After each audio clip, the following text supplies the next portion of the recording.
Hey everybody, in this video I'm going to talk a little bit about AUC and why I think it's not that useful as a metric when we're trying to assess the fit of models on binary data.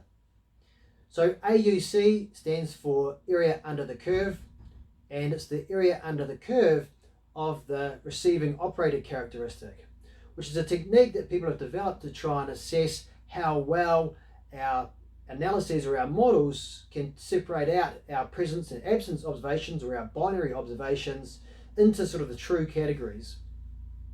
And I'm not going to get into the details of exactly how we calculate it, but just thinking about it as a metric where a value of 1 means that we've been able to discriminate or separate out our two different types of observations into these sort of true categories, and values less than 1 indicate some level of imperfection, and that there is not always complete separation into those two groups. Now, just to perhaps help us, let's look at an example. So on the screen now, what I have is a plot, and it's a plot of some zeros and ones, some perhaps presence and absence observations, and I've just plotted it against an X variable that we have available to us. And also, using logistic regression, I've calculated predicted probabilities if we use X as a predictive variable in an analysis. And what we can see on this plot is that those predicted probabilities increase with the value of X. And also note how in the sort of right hand side we tend to have more of those presence observations or those ones observations indicated at the top of the plot, and at the bottom of the plot we have our absence observations, and there's more of them to the left hand side. Now, AUC is just measuring how well we can discriminate those presence and absence observations into that actually two categories. The AUC, if I calculate it for this set of data, comes out at a value of 0.74. Now, 0.74, not close to 1, not extremely close to 1, but what that indicates is that while we've got some separation of our presence and absence observations into the left and right hand side of our plots, for some values of X, we also have some observations that are sometimes a 1 and sometimes a 0. So it hasn't sort of fully been able to discriminate things out to those two sides. Now, without getting into details in terms of how that AUC value is actually calculated, the quick explanation of it is that basically our predicted probabilities are used to order our observations of our zeros and ones. And then AUC is just calculated on the order of those zeros and ones. And so if we have, once we've ordered our observations, if we have all of our zeros, then followed by all of our ones, then we've got complete separation.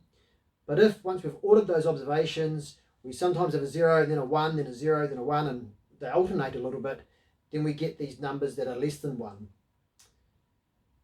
So a key thing here is that AUC is calculated on the ordered of the observations given to us by those predicted probabilities from our analysis.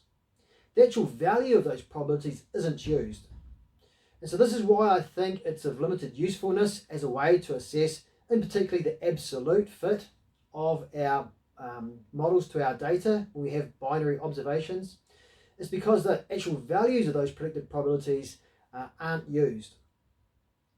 So what that means, for example, suppose I take my predicted probabilities and just change the values of them somehow.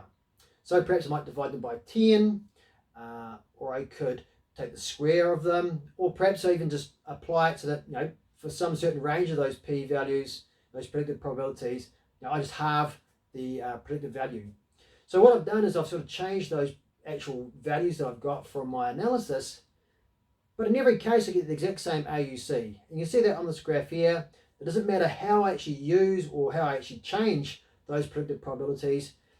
When I'm maintaining that same order of my observations, then I get the exact same AUC value. Even though some of those models will be much better, or some of those predicted probabilities will be much more realistic for the observed data, I get this exact same AUC value.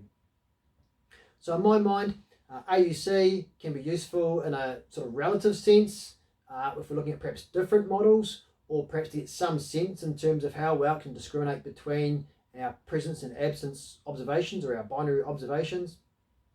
But in terms of an overall assessment of how well we can rely on our predicted probabilities from the model, how realistic they may actually be compared to the real world. I think it's a very limited usefulness because, again, it doesn't actually use those values for the predicted probabilities. It's only using the order that's defined by those values. So there you have it. I hope you found that useful. Main reason why I don't like to use AUC as a way to assess model fit is simply because those values of the predicted probabilities aren't used. AUC only uses the order implied by those probabilities to calculate some summary statistics on our zeros and ones or our binary observations. There you go. Hope you found that useful. Till next time. See you later.